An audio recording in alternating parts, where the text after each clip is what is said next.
बच्चों, आज हम बात कर रहे हैं उत्तराखंड बोर्ड 2026 के एक मॉडल पेपर की। विषय है हिंदी। जैसा कि आप जानते हैं, इसका पहला प्रश्न एक अपठित गद्यांश से आता है और दूसरा प्रश्न इसका एक निबंध से संबंधित होता है और तीसरा प्रश्न इसका होता है एक पत्र का और चौथा जो प्रश्न है ये व्याकरण से संबंधित शुरू होता है। चौथा, पाँचवा, छठा, सातवां और आठवां, हम इन्हीं प्रश्नों पर आज बात करने वाले हैं। तो ये एक एक नंबर के प्रश्न होते हैं और यदि आप इनको सारा कर लेते हैं तो आपको 10 नंबर इसमें मिलते हैं। तो ये बहुत अच्छा है, समय बहुत कम लगता है और अगर आपकी तैयारी इसके लिए अच्छी है तो आप इसमें 10 नंबर प्राप्त कर सकते हैं। तो हम देखते हैं। तो पहला प्रश्न है इसमें चौथा, निम्नलिखित प्रश्नों का यथा निर्देश उत्तर दीजिए। क है अकर्मक क्रिया की परिभाषा लिखिए। तो अकर्मक क्रिया, जैसा कि आपको नाम से ही पता चल रहा है, अकर्मक, इसमें कर्म नहीं होता। यानी जब क्रिया का प्रभाव सीधे कर्ता पर पड़े, जब क्रिया का प्रभाव सीधे कर्ता पर पड़े तो वहाँ अकर्मक क्रिया होती है। यानी ऐसी क्रियाओं के लिए कर्म की आवश्यकता नहीं होती, उसे अकर्मक क्रिया कहते हैं। ये अकर्मक क्रिया की परिभाषा हो गई क। और ख है निम्नलिखित वाक्य के आधार पर सही क्रियाभेद छांट कर लिखिए। किसान फसल उगाता है। तो ये कह रहा है किसान फसल उगाता है, तो किसान इसमें कर्ता है, फसल कर्म है और उगाना क्रिया है। तो किसान फसल उगाता है तो कर्म में आ रहा है, तो ये सकर्मक क्रिया है।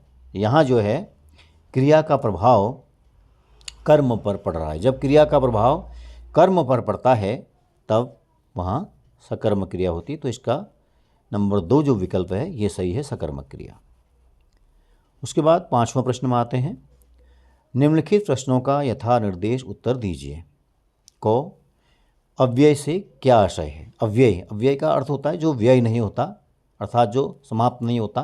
किसी भी अवस्था में काल, वचन, लिंग के आधार पर जिसके रूप में किसी प्रकार का कोई परिवर्तन न हो उसे अव्यय कहते हैं। तो यहाँ पर हम देखते हैं इसका पहला जो विकल्प है, जिसके रूप में परिवर्तन हो, जिसके रूप में परिवर्तन न हो, जो अर्थ को बल प्रदान करते हो, जहाँ कर्म की आवश्यकता ना हो। तो इसका जो उत्तर होना चाहिए वो ये है दूसरा, जिसके रूप में परिवर्तन ना हो। जिसके रूप में परिवर्तन न हो, ये क्या है, ये है अव्यय। 5वें का ख है निम्नांकित वाक्य में विस्मयादिबोधक शब्द छांटिए।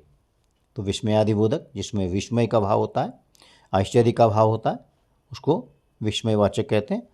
तो इसमें ये अरे जो शब्द है, अरे पीछे संबोधन का चिन्ह है, तो ये विस्मयादिबोधक शब्द है। तो यही हमको छांट कर लिख देना है इसमें। उसके बाद छठा है, छठे का क, रचना के आधार पर वाक्य के कितने भेद होते हैं नाम लिखिए। वाक्य 2 प्रकार के होते हैं, एक रचना के आधार पर और दूसरा अर्थ के आधार पर।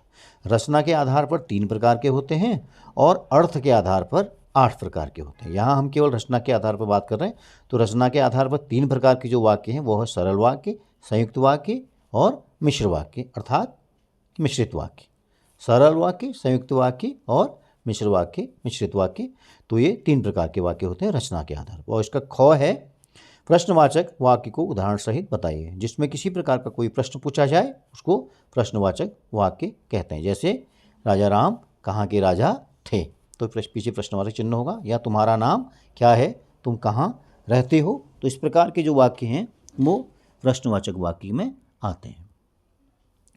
उसके बाद 7वें का क है राम द्वारा धनुष तोड़ा गया, कर्तवाच्य में बदल लिए। तो द्वारा है तो ये कर्मवाच्य का उदाहरण है, तो इसको हम कर्तवाच्य में बदलते हैं। तो ये राम ने धनुष तोड़ा, ये हो जाएगा राम ने धनुष तोड़ा।